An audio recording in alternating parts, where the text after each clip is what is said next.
All right, we're going to talk about the contexts in this episode. So it's in the Golang, it's one of the standard library functionalities is the contexts, right? So the context is helping us is to actually to transit the metadata among the processes, or you can cancel them, right? If the process is taking too long, let's say there is a customer, and this customer is wanting to see its orders, right? So it came to our page and it made a request and saying like, hey, give me my past orders. So let's give me my orders, my order history. That is that sort of request. And now in our system, let's say there's some sort of router,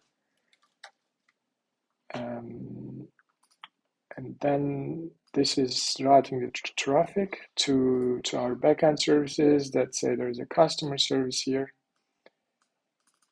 And this customer service needs to provide some customer data, but beside that, let's say it has to communicate through the order service and actually should get the history of orders and return it. So there has to be a database here.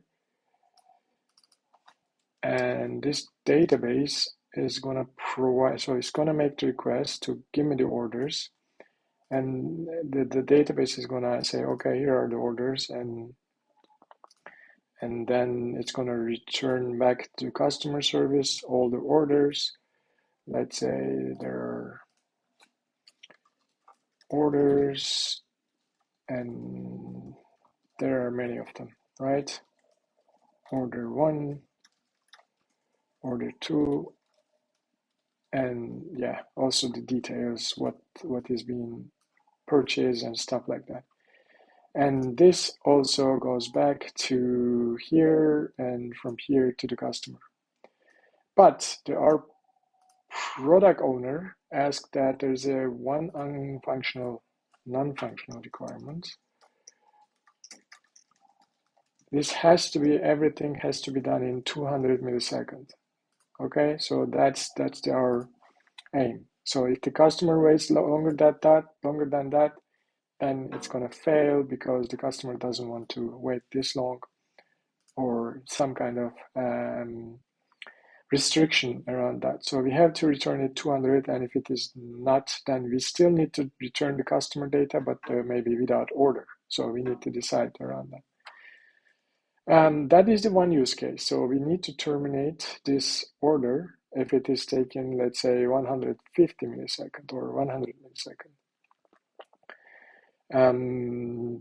Then we can return all the necessary data back to customer. So let's go and start writing this. So let's simulate. There is this API call function. It's basically return the string, some sort of orders and stuff like that, or error. And let's simulate that. It's gonna take 150 milliseconds, right? And let's return order data. And let's say there's no error in this case. And we're gonna have the order service, let's say something like that. And this is gonna take care of the same response. And then, yeah, we need some sort of response, right? Response struct, which is gonna have the order data. Let's say for now it's string, and we're gonna have the error, right? So error. So we need to somehow, from our main functionality, we need to communicate through all these different calls. So that we have to define context here. And let's say there's a cancel operation, and we need to use the timeout. And in default, we use this context background for this. And let's say if it is taking more than like let's say if it's taken more than 150 milliseconds, just let's drop it. We don't want it anymore. So for now, let's defer the cancel till 150 milliseconds. And let's call the order service here. And either we get the message or error. For now, we say, yeah, error if it's not nil, panic. But yeah, probably we want to handle this, right? We need to handle this error. Yeah, otherwise the customer service is going to break, and we don't want this to customer has some unwanted error. So what do we do here is we need to handle it. Otherwise, we need to return the message. For now, we just say print the message. Okay. What do we need to do here? We need to pass this context here, and then we need to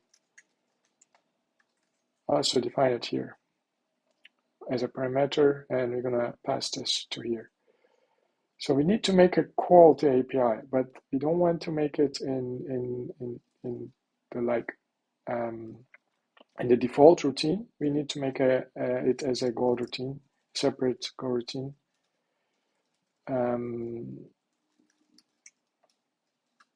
So here we're gonna make the API call, and this is gonna return the message and error, right? So we want to communicate between this routine and then also the new Go function, right? So how do we do this? We have to use the channels, and this has to be channel and the response type. So now we can communicate between the main routine and the new one. So what do we do here? We need to return data to channel, and then we're gonna use the struct, and order data is going to be message and error will be error, right? So now we have communication through these different routines, and we can see if we can return it to the main function or it has to return an error. So that's why we need to use the select here, and select has a case, let's say data, and it is going to make the call. It's going to get the data from the channel, and if it is correct, return it data with the message, order data, or data with the error, right? But if it's not the case, if there's a cancel operation happens, like if it's, let's say it's taken longer than the 150 millisecond, then what we need to do is there's this functionality done. It's just looking for the cancel operation. If it is done, then we're returning, in that case, no data, but we have to return the error. This error has the if it's deadline or the cancel operation, whatever it is, then we will get this response as a return.